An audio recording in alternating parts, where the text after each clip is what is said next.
Всем привет! Сегодняшнее видео, возможно, многим понравится, потому что я без утайки расскажу и покажу все косяки своего армопояса, что и где пошло не так. Прошло 1,5 недели, и теперь, я думаю, настало время снимать опалубку. На выходных, может быть, получится положить плиты, может быть, нет, я еще толком не знаю, но опалубку, я думаю, надо снимать уже сейчас. Потому что пока есть время, нужно что-то делать. Без дела сидеть, прям вот руки уже чешутся, охота работать, охота делать, охота творить. Поэтому начинаем. Сама распалубка проходит легко и непринужденно. Делается в одиночку с помощью всего лишь шуруповерта. Распалубка занимает совсем немного времени, и вот уже весь армопояс у вас на виду. Если вам сам процесс не особо интересен, вы можете пролистать видео дальше, и там я буду рассказывать обо всех недостатках более подробно. А сейчас просто смотрим, как я делал эту распалубку. Как говорится, бесконечно можно смотреть на то, как течет вода, горит огонь, и другие люди работают.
Местами армопояс очень даже неплох, а местами очень даже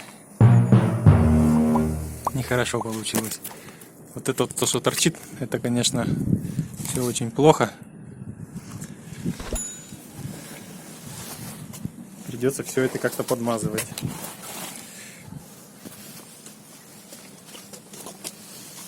Здесь вот тоже видно. Вот она, уголок. Тут даже вот пластиковую видно детальку. Стучек. Ладно.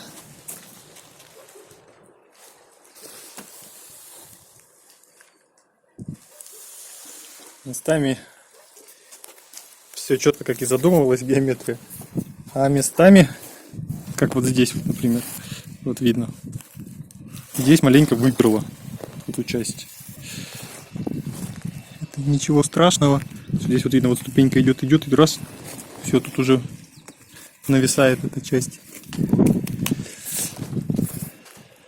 И такой же наплыв вот в этом вот месте есть, и с другой стороны. Сейчас покажу. Все покажу. Во! То есть тут еще вроде как бы в этом месте все нормально, а вот он пошел наплыв, он просто уже заходит за стену. А вон там вдалеке уже все опять становится нормально. Вот эту часть маленько выперла. Там все нормально. Тут вот все ровненько.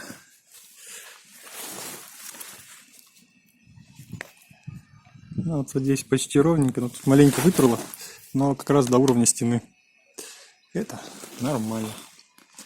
Больше всего меня вот смущают эти вот видимые части хомутиков. Вот придется не полениться и все это дело подмазать, чтобы ржавчина не пошла внутрь. Дополнительные как бы напряжение в армопоясе нам вот вообще ни к чему. В целом, я очень рад Ну, не идеально, но армопояс у меня получился. На будущее, на следующий армопояс я постараюсь все-таки найти нормальный вибратор, чтобы не штыковать арматурой, как мы это делали в процессе заливки. Потому что, как видно, штыковка все равно не дает идеального как бы заполнения. То есть везде какие-то там небольшие пузырьки, соты. Вот эти микронеровности такие вот. То есть, соответственно, и внутри массива они тоже, наверное, есть. Потому что они не могут быть только по наружной стенке. Но в целом арматуры я не пожалел, поэтому думаю, так просто с этим армопоясом потом не справиться. Ну а косметически, да, его придется это все замазывать, подмазывать, чтобы тут все было ровненько, красивенько. Но это все уже, наверное, на этапе отделочных работ. Но в первую очередь места, где выходит металл наружу, вот эти места я, наверное, обработаю вначале преобразователем ржавчины, а вот уже потом просто замажу раствором.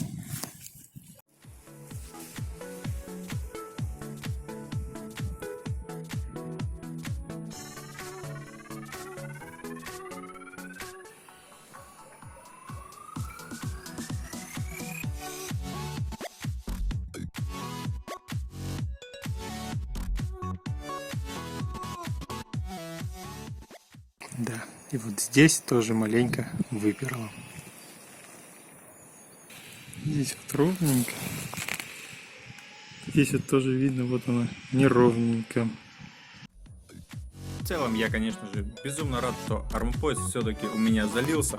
И теперь можно смело переходить уже к следующим этапам стройки. Спасибо всем, кто посмотрел это видео. Спасибо всем, кто поставит лайки, напишет комментарии и поделится этим видео в соцсетях. А я прощаюсь с вами до следующих видео. До свидания, друзья.